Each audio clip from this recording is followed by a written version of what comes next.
Assalamualaikum, hi, and welcome to day 3 of Islam, the Past, the Present, and the Future series. We left off yesterday at this diagram, and I asked you to reflect upon where you were going in life, because all the great personalities that I've been blessed to study all suggest start with the end in mind. And so this is something that I left on yesterday. However, before we continue, Asad has got a few questions for me, so I'm just going to answer those questions and then we'll carry on. So, what were your Ji. questions? My first question was, you mentioned yesterday that we have to start with the end in mind.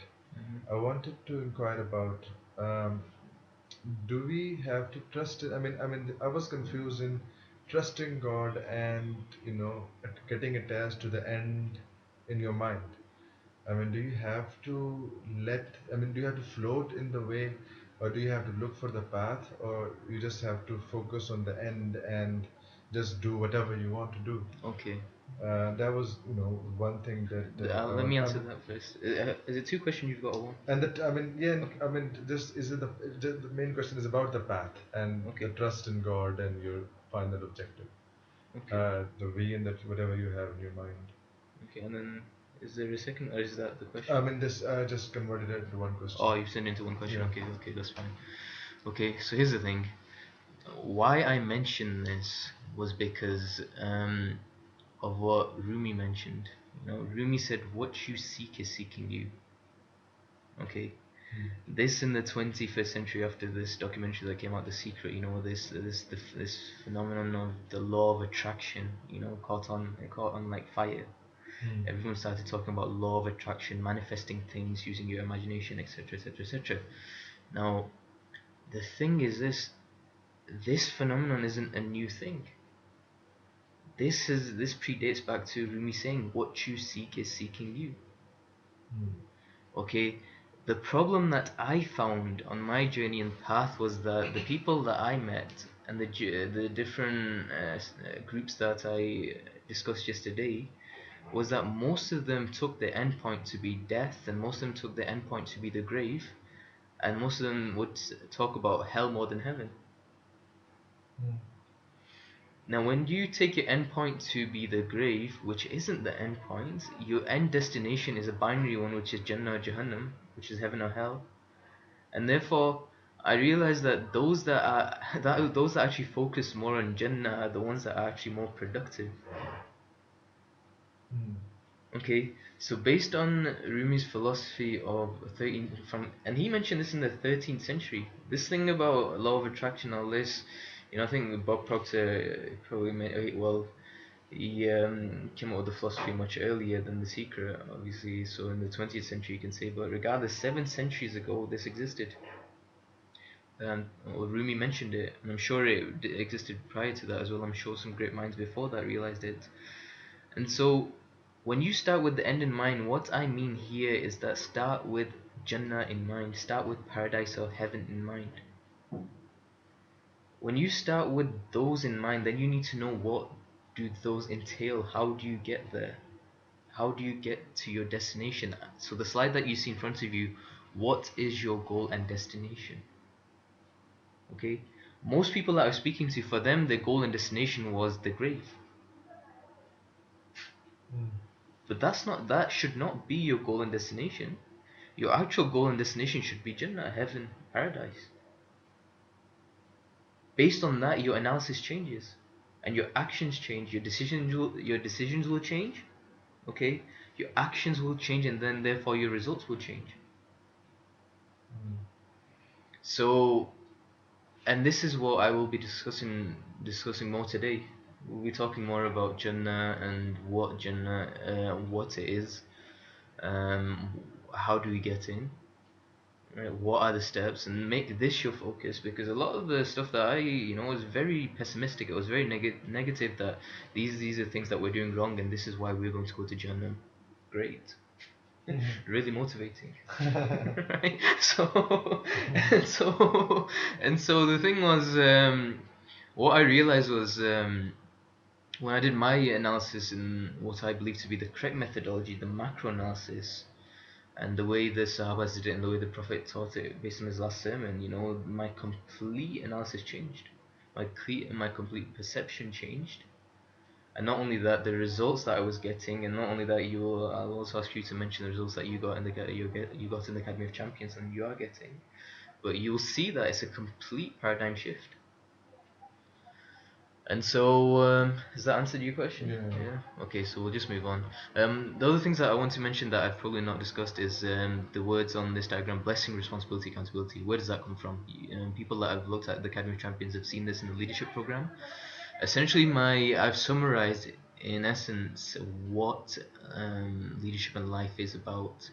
The more that you've been blessed with, the Creator's been blessed with, the more responsibility you have to give back in the present, in this world, because the greater your accountability will be in the future.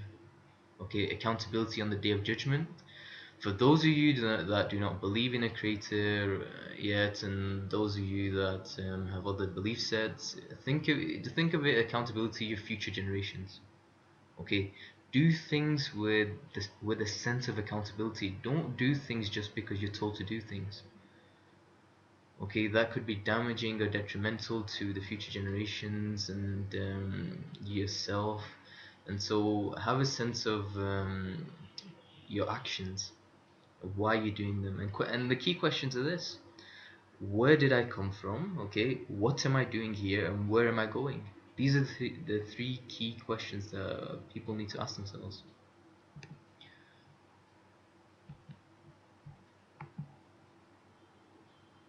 This always happens every day. The first slide takes time to load, but past. Okay, so yesterday, a brief recap.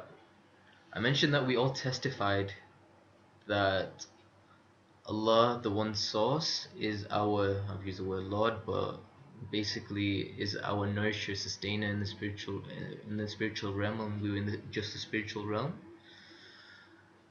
And the reality is, we didn't have a choice to come to this world. Can anyone say they through their will came to this world?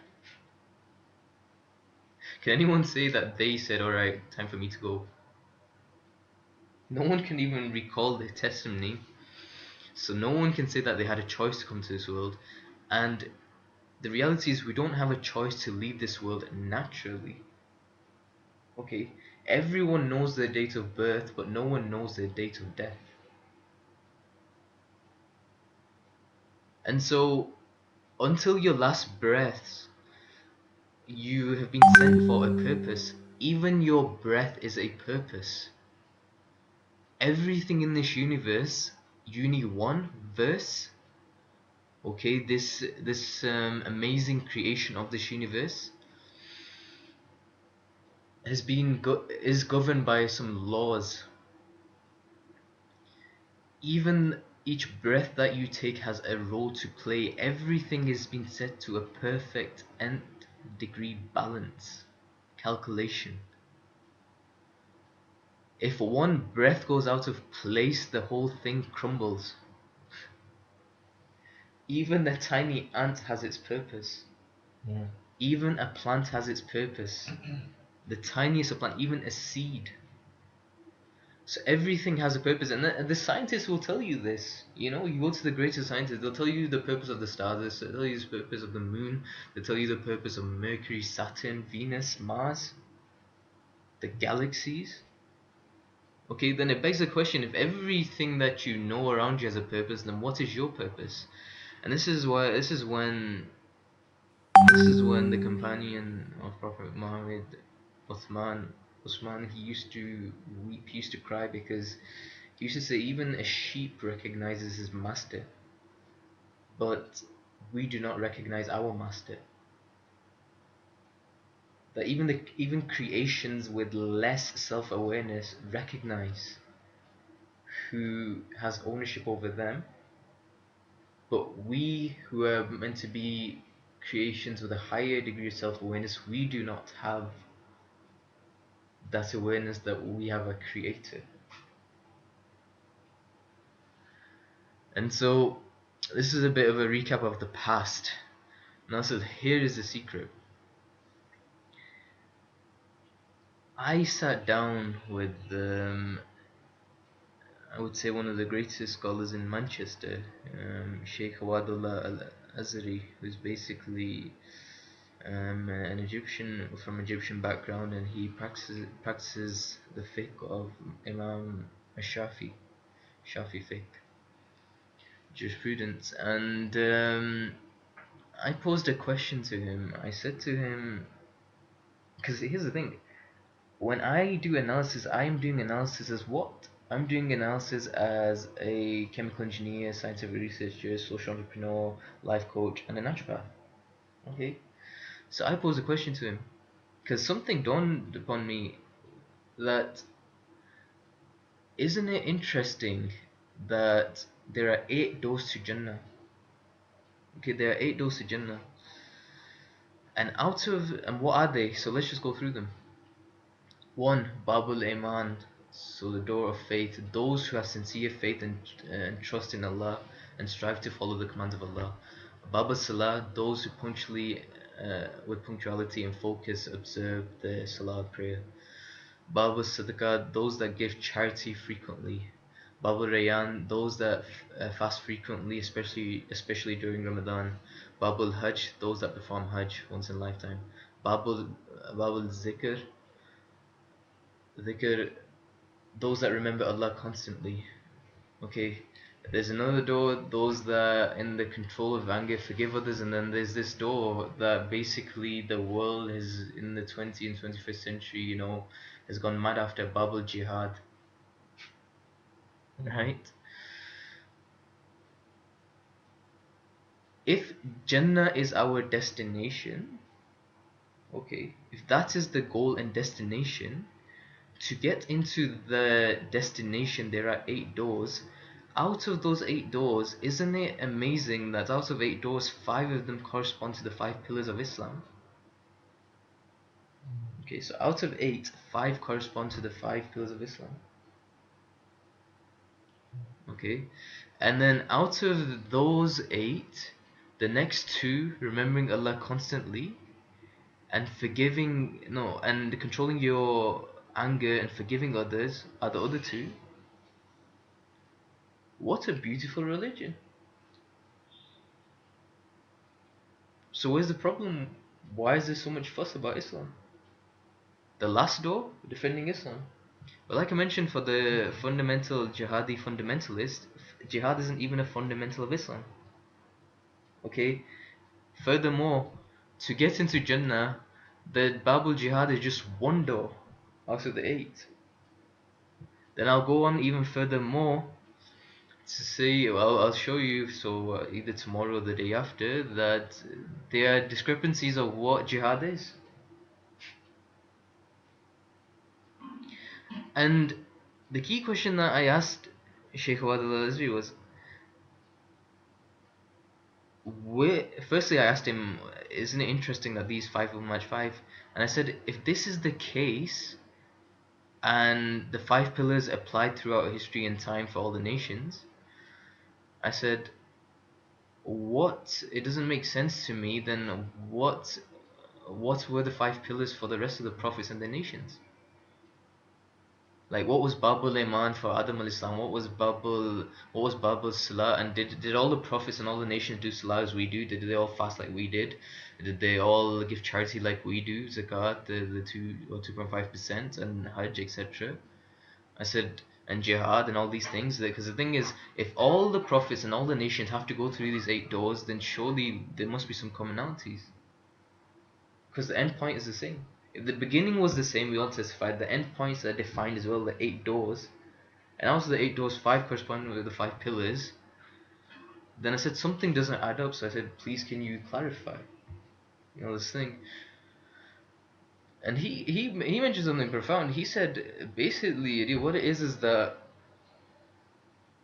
each prophet had a kalma, so it was La ilaha illallah Isa ar-Rasulullah, just as us Muslims do. La ilaha illallah Musa ar-Rasulullah, La ilaha illallah Ibrahim ar-Rasulullah. Right? And that is Babul Iman.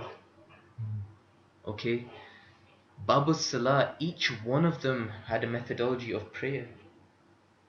Each one of them had a methodology of giving charity. Each one of them had, and we know this fasting, the Jewish tradition has fasting. In Christianity, Jesus fasted. Um, each one of them had different forms of pilgrimage, and then it begs the question, what were they? Right? And then I've pondered over that topic as well. For example, for Noah, what was his pilgrimage? And I guessed, well, I'm guessing even now, until some scholars clarify, was come to Noah's Ark, the point of reference at that given time. Those that believe join Noah. Okay? Those at Musa alayhi salam's time join Musa, point of reference, before crossing the sea. Okay? For us it is the Kaaba. Okay, Ibrahim alayhi salam's time, same Kaaba. What was the fast of Adam alayhi salam? That's the other thing that crossed my mind. Do you know abstinence? The purpose. What is the purpose? So there are 3 degrees to something. Again, Simon Sinek model. What, how, and why. This is something I'll come on to. What is the most superficial level? What the thing is that you're doing? Why is the purpose of what you're doing? And how is the means of how you go about doing it? Okay, so the purpose of fast isn't just not eating and not drinking. The purpose is taqwa, connecting to the one source, obtaining piety, or the fear of losing the love of the creator. Okay, so therefore if the creator gives an instruction, then you follow that instruction. And so when Adam was given the instruction, what was Adam's fast? Theirs was, do not eat the apple from the tree. Abstinence was the why. Following the command was the why. Okay, and so the amazing thing is this. The amazing thing is that each prophet and each nation will go through these 8 doors. Okay, so our focus is getting through these 8 doors. We need to start with the end in mind. Okay, and then if you reflect more upon these 8 doors, are these 8 doors for the creator or are they for us? Okay, for example, a lot of Muslims, and even myself included, and I put myself first, I did not understand and I did not realize the purpose of Salah. I did not realize the purpose of charity. I did not realize the purpose of fasting. I did not realize the purpose of Hajj until I started studying these subjects from a secular perspective. And I realized that, often it says that, often we mention that, and I'm going to mention this in Urdu, then translate it.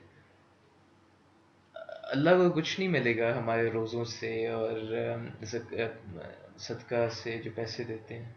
Right? So basically the creator does not gain anything from our fasts or our salah or anything. It's we that gain. And I never understood this notion.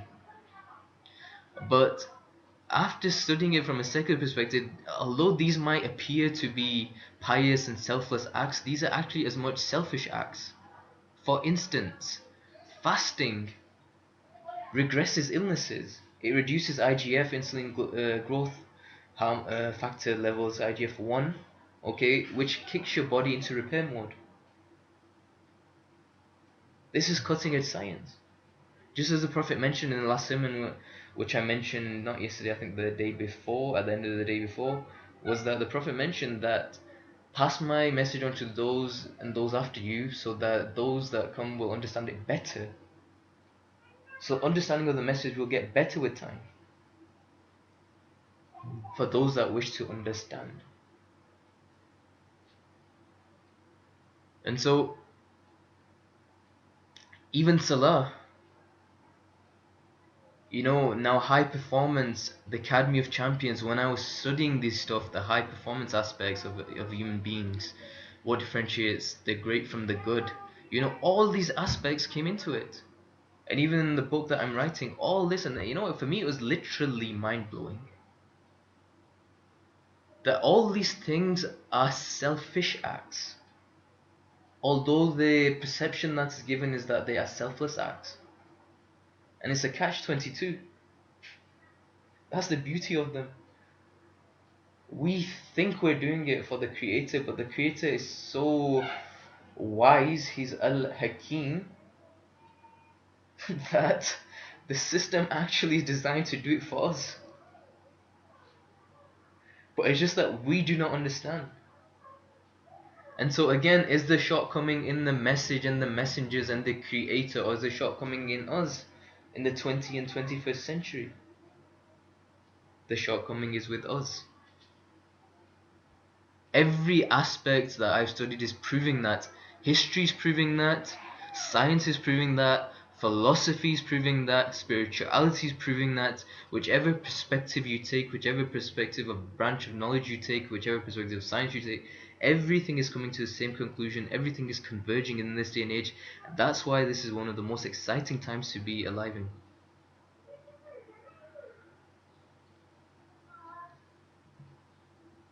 Okay, so let's move on to the present then. So I discussed the past, and I've defined your beginning and the end. Let's come to the present before I go into a bit more detail about the future. So, like I mentioned, in the present, the Creator mentions that He's made us. The disposition of us He made us is ungrateful and forgetful. Why were we made ungrateful and forgetful? The reason is because if we could remember, if we had super great intelligent memories and we were all grateful, then the thing is there would be no trial and test, and there is no filter mechanism to differentiate people, and therefore the concept of heaven and hell does not need to exist. Does that make sense? Hmm. If everyone remembered their testimony, okay, if everyone then came knowing everything and they were all grateful, okay, and this is a bit similar to a concept that I'll mention in a few days later, inshallah, where I'll mention the concept of why we live in a world which the scientists and the academics are classifying as a negativity bias, based on a negativity bias. So now it's being confirmed that the world that we live in is based on a negativity bias. I.e., for one bad thing, it takes 6 things to neutralize as a basic thing. And the same concept here. Why is it that the Creator made us ungrateful and forgetful? Is to differentiate. And again, and then another thing is posed is why was evil created? Why was Lucifer created? Why does evil exist? Okay, like I mentioned, the focus should not be on why evil exists in Lucifer and his four promises. So what was it? His four promises were to what? To distract people. You see distractions all around. And what are they distractions from? They are distractions from connecting to the one source. They are distractions from Tawheed, the one source. They are distractions from doing good. They are distractions from increasing your faith, instead focusing on fear.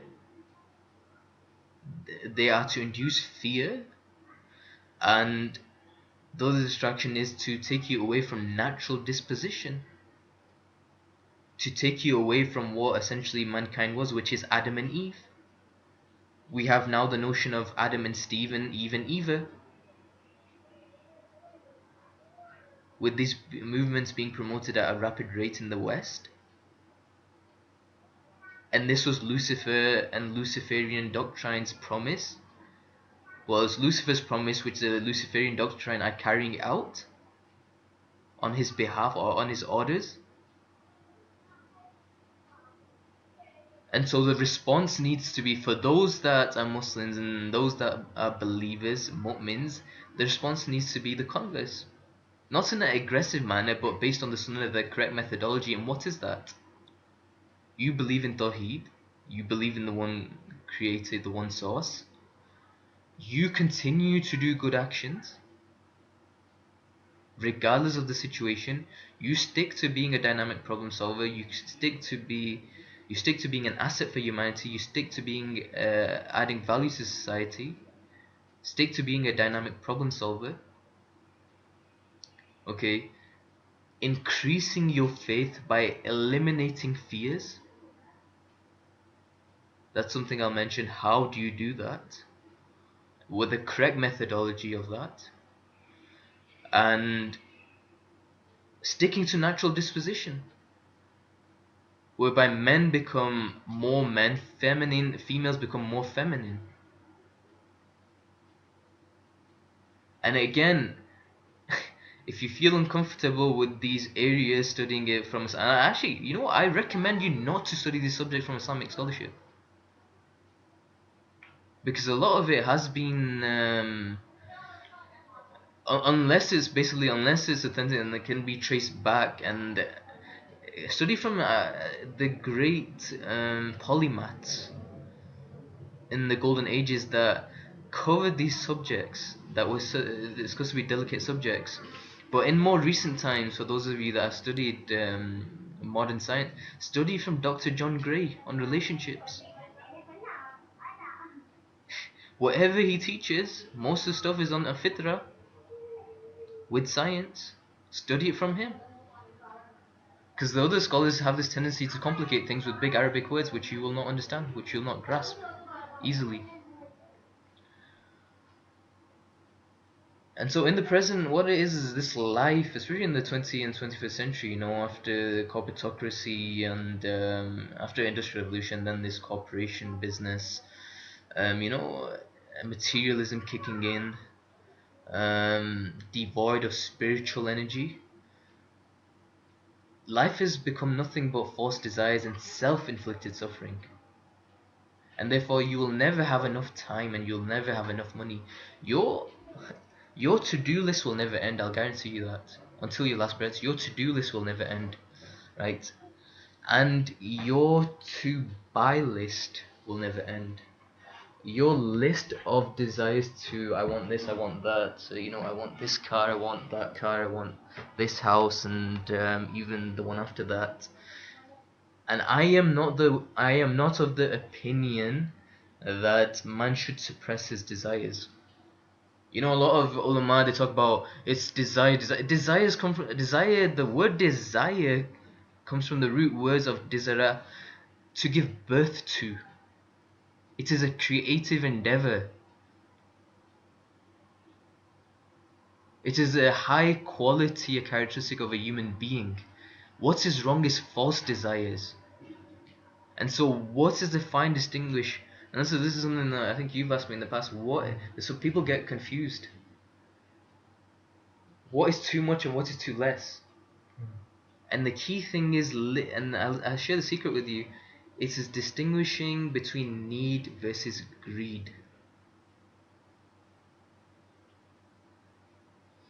Again, what is the fundamental equation? Blessing, responsibility, accountability.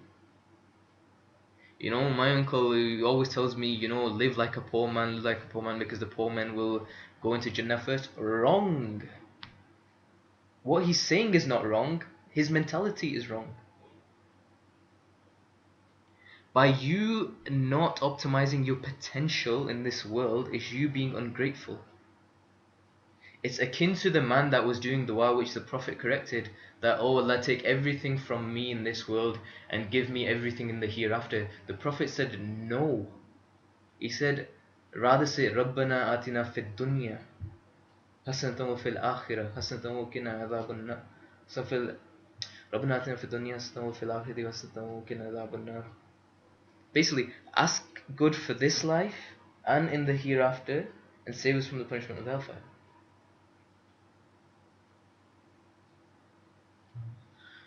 And so what you want to do is you want to maximize your potential here and maximize your potential in the hereafter by staying within your limitations. And this is the challenge. This is why Jannah, people want Jannah for free, but Jannah isn't for free. It's a challenge. But it's a challenge. It's a filter mechanism to differentiate people.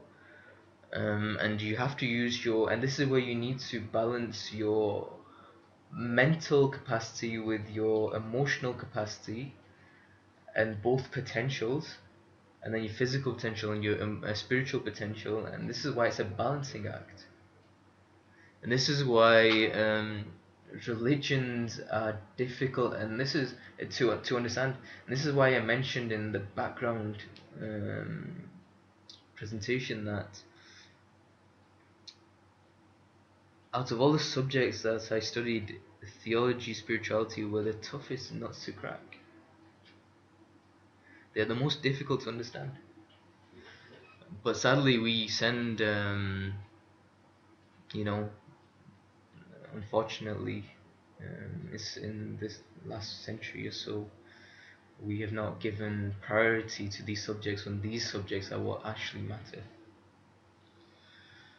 Okay, is there anything that I need to so when it comes to this, okay, so when it comes to time and money, okay, the reality is there will not be enough time, there will not be enough money. It's a balancing act. Suffering will exist, but it'll be self-inflicted when you focus more on greed than what you need. And what will happen is when you transgress the balance. So in Surah Ar-Rahman, Ar-Rahman is one of the most beautiful chapters of the Quran. It mentions do not transgress the balance. Okay, when we transgress the balance as human beings, that's when we have illnesses. Our health gives way. That's when we end up with loans and debt. That's when we have emotional and problems in the family. And so what we need to do is always keep the end in mind, keep Jannah, paradise, heaven in mind as a motivating factor, and use, alongside focusing on need versus greed, the other thing that we need to focus on is what I've also mentioned in the past is sabr and shukr, patience and gratitude.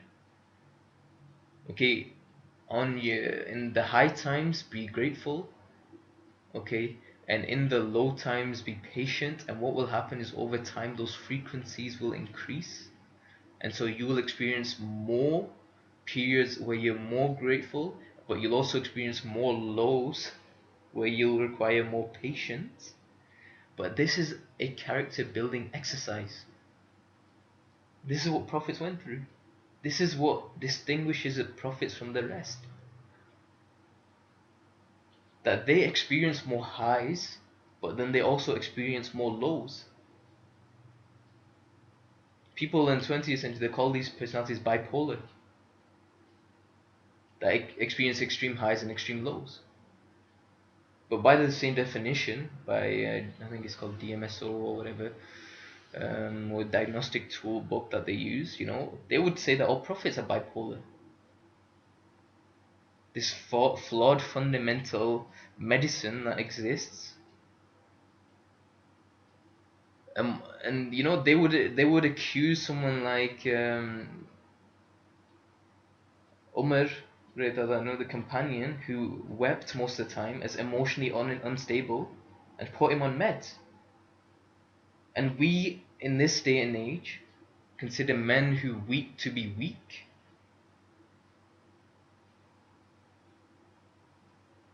And as a naturopath, and a lot of people now come to me when I've entered this arena of bioenergetics, and they're asking, about illnesses. Illnesses are a function of trapped negative emotions. A lot, and let me say, Richard, a lot of research is pointing towards that. Illnesses are due to trapped negative emotions inside, bottled up emotions. One of the mechanisms of releasing trapped negative emotions is weeping. This is the natural way. The solution isn't you put the guys on medications upon medications. Let them release their emotions. But I'm digressing. Present. Overall objective. So I mentioned when I started off, I recited the verse yesterday on the jinn and the ins. Allah's not created them except to worship Him. And we discussed that the 5 pillars can be to worship, right? And but the thing is that it? Is that all we're meant to do? And then there's other aspects in the Quran that ati Allah wa ati Rasul, that obey Allah and obey the Messenger and do what they love. So do good, forbid evil, help mankind, be an asset, add value. Okay, so these are what we can pick up, what we can fathom from the basics. But again, for me, I needed something very, see, as a mind, and I guess this comes from my family background of academics that with PhDs in it, the my mind has, I think, naturally it has a tendency to shoot down ambiguity. I want specific answers. I can't handle something that's black, not black and white, that's grey in its nature, unless I understand it specifically why it's that. Okay, so even this was not good enough for me. So then I then reflected more, and I tried to ask, I tried to ponder and reflect over upon what is my purpose. And this is where I realized that we as collective beings, we have an overall purpose which has been generalized. Okay, but then I realized that we all within that general purpose have a specific or a purpose that is relative and subjective to each one of us. Okay, so success for us each, what I realized was success for each one of us is relative and subjective. Okay, that's why the door to Jannah could have been one. If you think about it, the door of Jannah could have been one, but there are eight.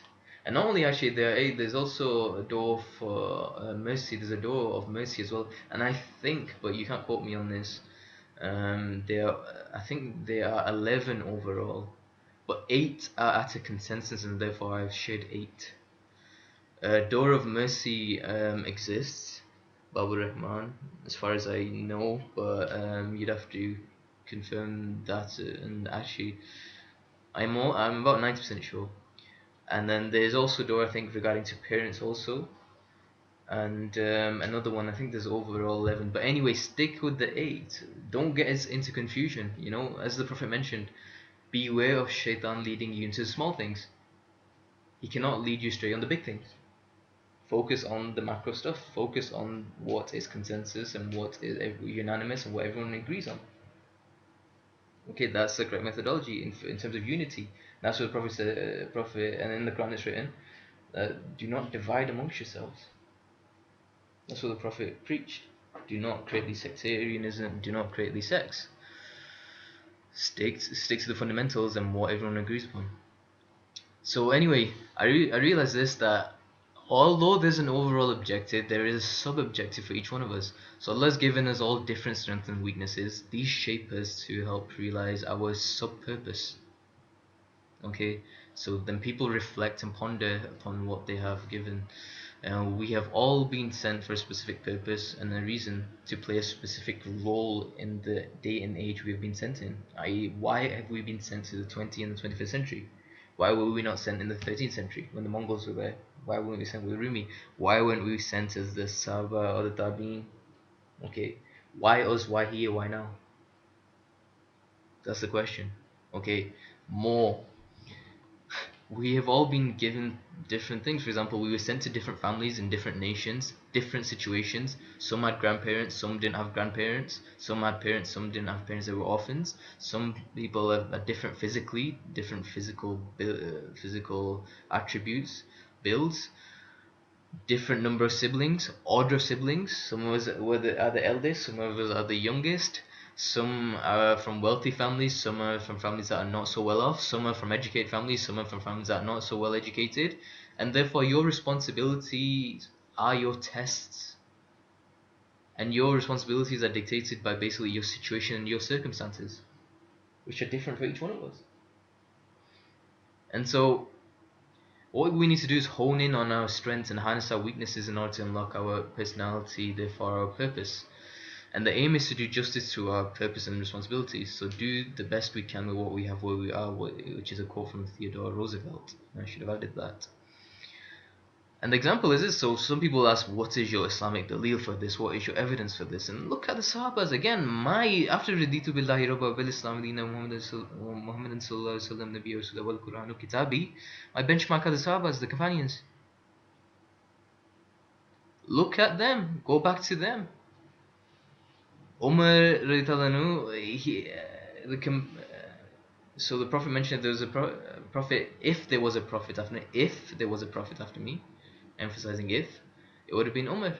His leadership qualities, he was blessed with those. Okay, so he was worshipping Allah through the 5 pillars, which were giving him the energy to fulfill his sub-objective, which was his leadership role. And this is why his worship was 24/7. Khalid bin Walid, there was no warrior like him on the battlefield. He was extrapolating the fuel derived from the 5 pillars to fuel his good actions, his purpose, which was as a warrior on a battlefield to fight injustice. Abu Huraira, again, amazing memory. Using fuel, spiritual fuel derived to drive good actions, recording the actions, recording the words of the Prophet, enabling the narrations to reach us in this day and age, so that we could understand what this deen is. And so this sub-objective bit is something that has been stripped out of the curriculum. We have become like machines. Put the doctor, lawyer, no, doctor, dentist, lawyer, engineer, or what is the other one? I don't know, but the point is, it's been narrowed. It's no longer you don't have these polymaths anymore. You don't have polymaths anymore with the ability to put sciences and knowledge together to simulate it and teach it in a beautiful manner. And we don't have people that are optimized. And this is the purpose. This is one of my main. This was one of my main motivating factors of the Academy of Champions. I wanted to create what we lack and take it back to the origins and take it back to the correct methodology from Adam's time till the Prophet Muhammad's, till what was witnessed to the Sahabas, what was witnessed in the golden ages, which was stripped of in the modern education system. This is what the Academy of Champions is all about. So the first module of the Academy of Champions, what is it, Asad? Purpose. Purpose. And so actually, so on that note, I want Asad to share his experience. Actually, I didn't want to do this as an endorsement, but just to get you guys to understand the impact of what happens when you use the correct methodology. So that if you just want to share, and we've only done, I think, Academy Champion for 4 months.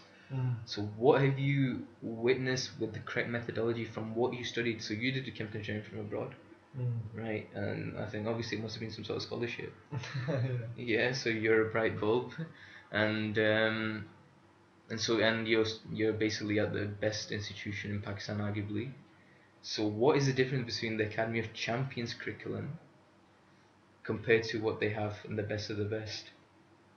So what have you felt? What have you learned?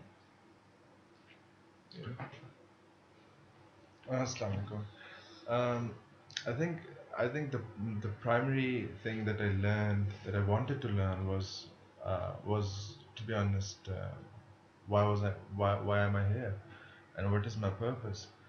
And I was actually looking for, various answers in religion and, in personal development gurus.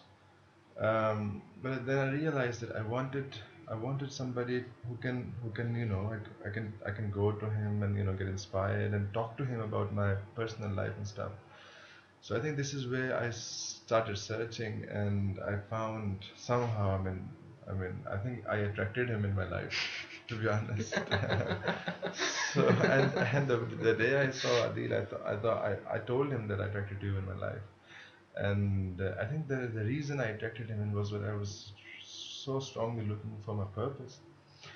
And now, through Academy of Champions, I think it gives you the roadmap, uh, objectively, what needs to be done. Uh, for instance, I've started journaling and looking at my life and reviewing what I do, and how I'm feeling energetically, mentally, emotionally, spiritually. Um, I think once you start reviewing yourself, what you're doing and what you're thinking, your purpose becomes clearer and clearer. And I think it's the path that matters. I mean, once you've gone into that path, your purpose becomes more clear, and then you start realizing that what you had learned in the past you start gives you meaning. Like, why did I do chemical engineering, and why did I do that, and why did I do that? Why was I born in Pakistan and stuff? So I think it's all connected, and it all leads to your purpose. Yeah, thanks. So the key thing I'm interested in actually, is results. Yeah. So, like I said, I'm a guy who's I love theory, right? Being an academic, but being an entrepreneur also. I'm a guy who is results orientated. So what I want you to, I've not actually asked you this yet because I was away in Pakistan, but when I was away and I'm guessing you reflected Yeah. on A lot. a lot. Okay, so on your reflection, what changed? What changed in the time that you spent with me, the 3 or 4 months that you spent, in terms of your, I don't know, your relationships or what factors? Because there are categories as well that we've discussed in life, and what are the results? Like, yeah. So you mentioned it. Actually, I don't know. Are there any results? Can you tangibly say that these things changed, that changed, or that changed?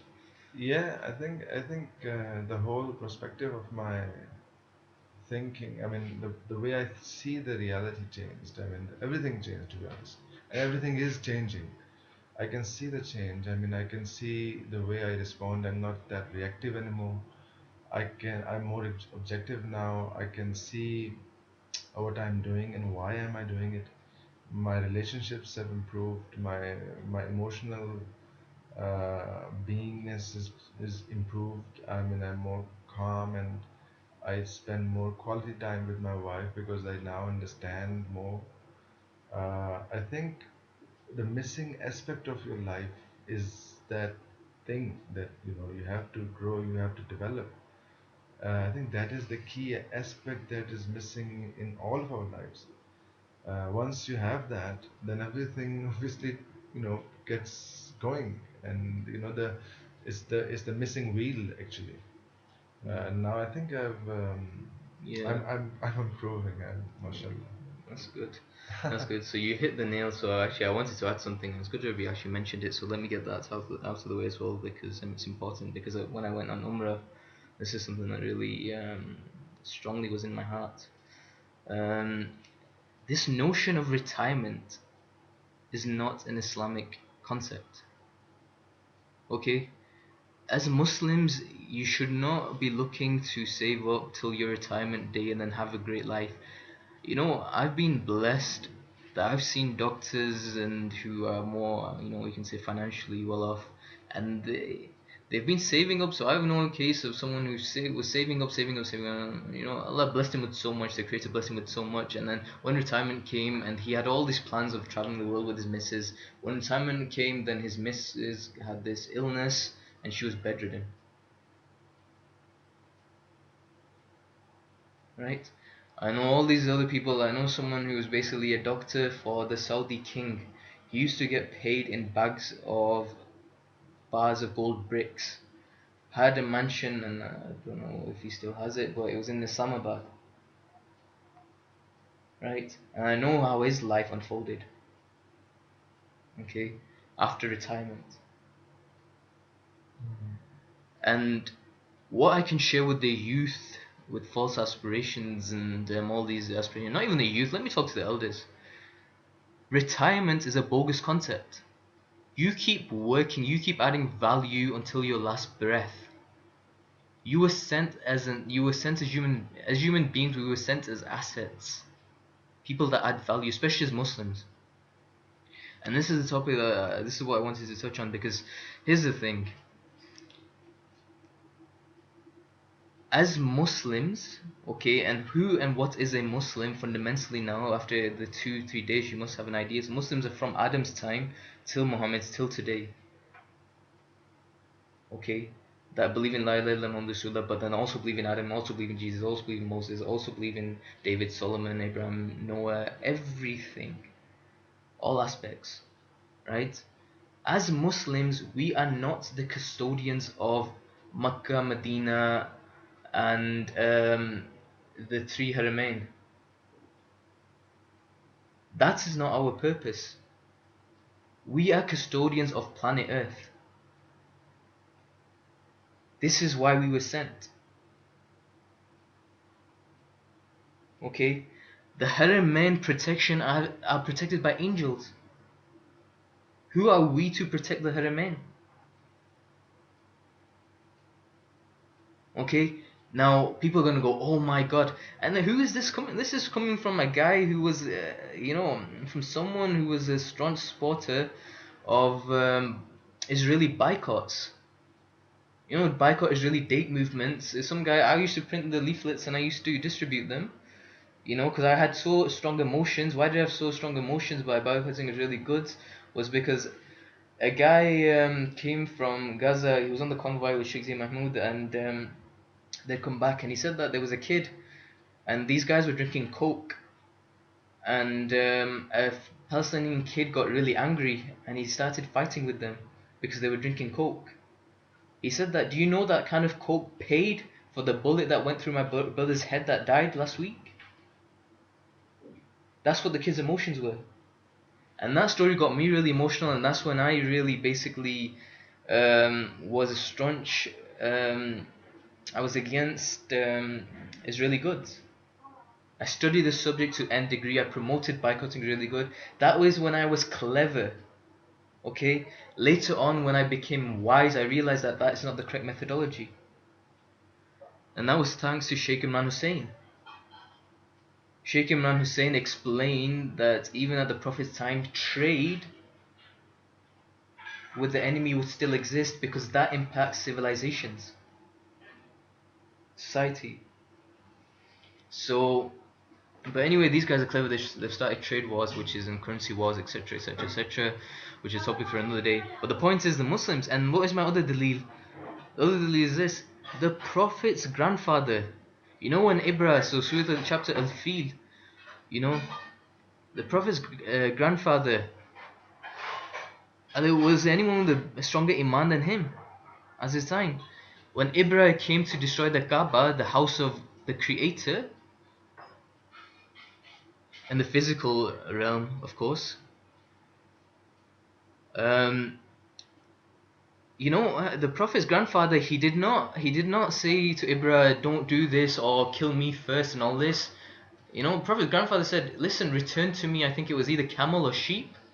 Restore justice to me, because the Prophet Abdul Muttalib, right? Sir? All right, you're not sure. Basically, so what the story was, as far as I recall, was that he asked for his dues, right? Because he knew that this is the Creator's house, okay, and therefore it is the Creator's job to protect it, and his duty was his duty. And what was his duty? Enjoining good, forbidding evil, standing for justice, asking for his rights, knowing his blessing, knowing his accountability, knowing his responsibility. And so when Ibrahim came to destroy the Kaaba, he said, give me my dues. And Ibrahim started laughing. He said that I've come to destroy the most thing that precious to you, and you're asking me for these, camels and sheep or whatever. And he replied, and he took his stance. And when Ibrahim then went to destroy the Kaaba, what happened? Birds came with stone baked clays and they bombarded them. And so our job is not to protect these. Let's fulfill our responsibility, and then by default, these will be restored under justice. The Haramains will be with the Muslims. When we pray, we say Alhamdulillahi Rabbil Alameen, not Rabbil Muslimeen. Allah does not have a right. We do not have a God-given right.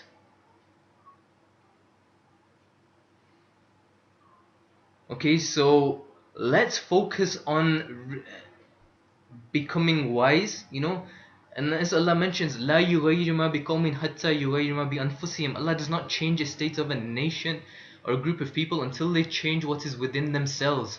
Maulana Rumi said this: yesterday I was clever, so I tried to change the world. Today I became wise, so I started to change myself.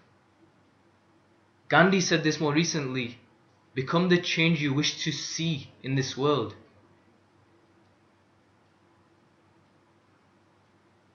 So whichever perspective you look at it, his answer is the same. You pick it up from the Quran,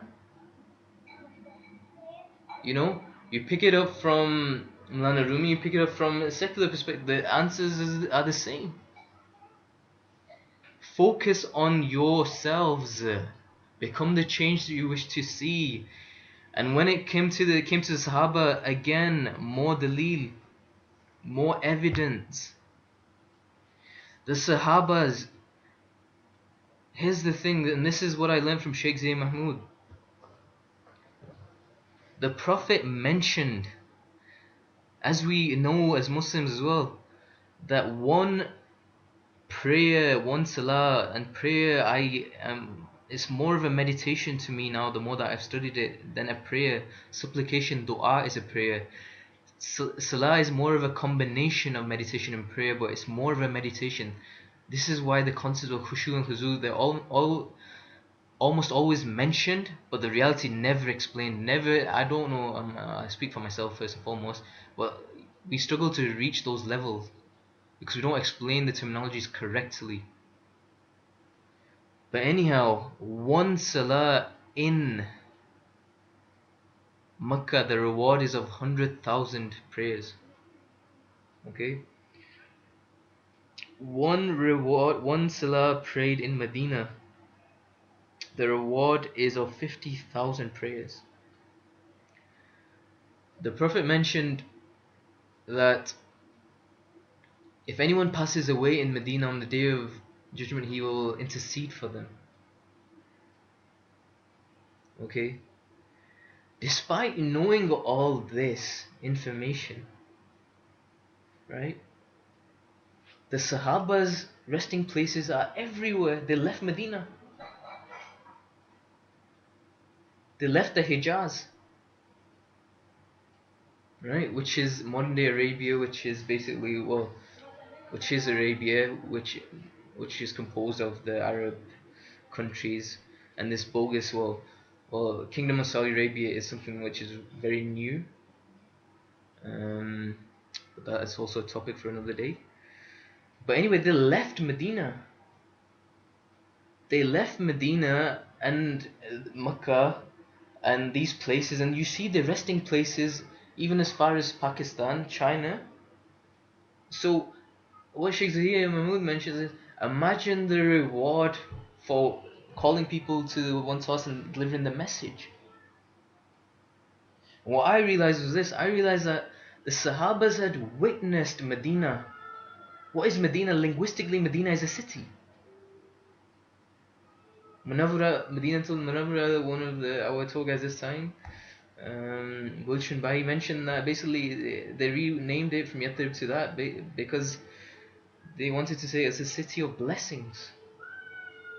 So they had witnessed a city of peace and blessing. Just like people go now, they say that they've not witnessed so much peace in any other place. Okay?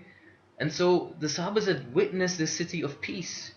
And what they had realized is we need to now go and create Medinas around the world. As far and as wide as we can.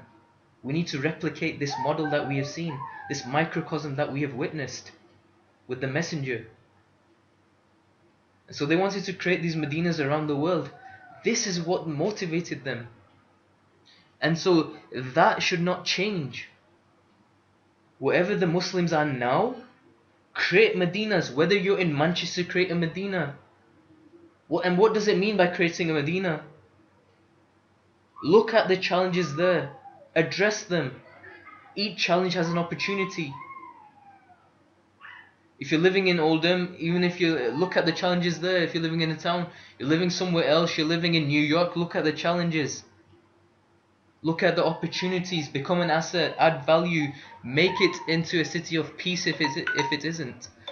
And the reality is, peace on this global, in this day and age, the planet is not resonating on the frequency of peace. This is the reality. The global average, according to a study from David Hawkins, Dr. David Hawkins in his book Power versus Force, the global average in 1994 was that of 200, which was basically courage. The globe was resonating on courage, the frequency of courage. Frequency of peace is 600, the frequency of love is 500.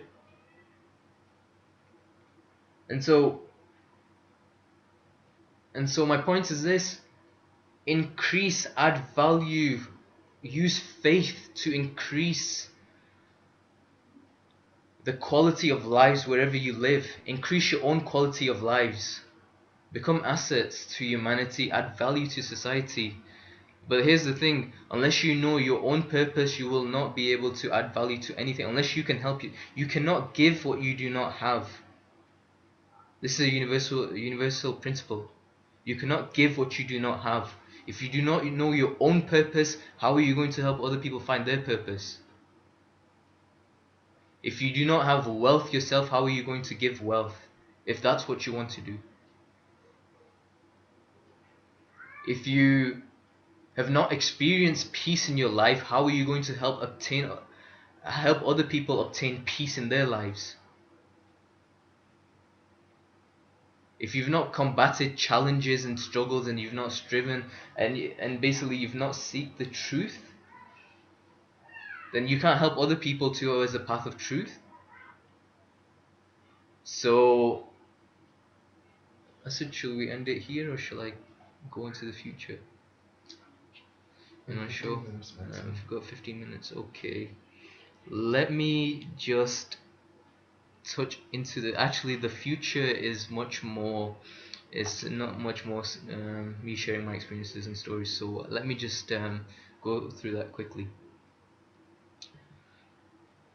Okay. Change of mind.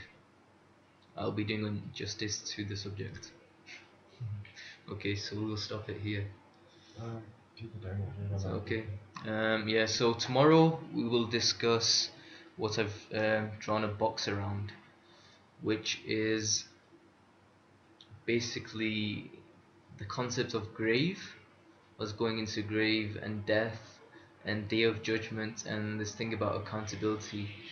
These are subject matters that people, even myself, that I found them too dark and negative, and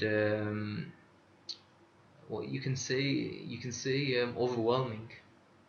Yeah, they are basically topics that make you really question things.